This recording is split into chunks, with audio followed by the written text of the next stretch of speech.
Parer les fourberies de Scapin, qui n'avait pas été monté depuis 20 ans à la Comédie-Française, font un retour en beauté dans la mise en scène percutante de Denis Podalides, avec un Benjamin Laverne effronté à souhait. Le public n'a pas ménagé ses applaudissements lors de la première lundi soir, dédiée à la doyenne des comédiennes françaises Gisèle Casazzu, décédée la veille à 103 ans. La Comédie Française est orpheline, a lancé Éric Ruff dans une adresse au public, rappelant que Gisèle Casazzu, qui était sociétaire honoraire depuis 1967, était entrée au Français en 1934 à 20 ans.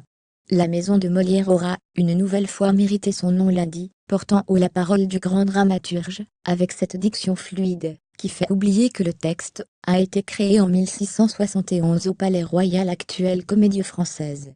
On rit beaucoup, comme il se doit dans cette comédie légère, écrite par Molière 2 ans avant sa mort, alors que le théâtre est en travaux pour y faire installer la machinerie impressionnante de Psyché, la superproduction qui y avait créé Versailles et qui y voulait donner à Paris.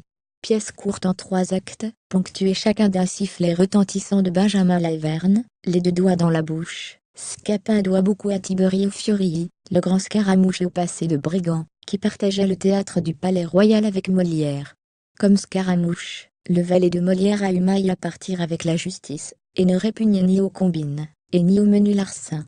Mais surtout, Scapin aime les petits stratagèmes et ruses galantes, bref, il ne sait résister au plaisir de forger quelques machines, et occuper le devant de la scène. Benjamin Laverne sait à merveille incarner l'acteur né qu'est Scapin, avec force clin d'œil au public et rodomontade.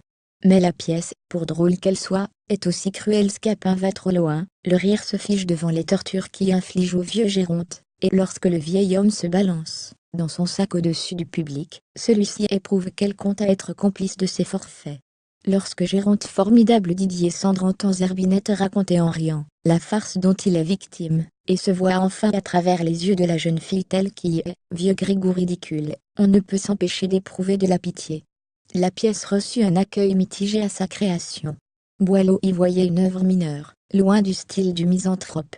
La nouvelle production de la Comédie Française lui rend justice de la plus belle façon, en faisant ressortir son comique comme sa férocité. Ailleurs, sur le web, contenu proposé par Taboola.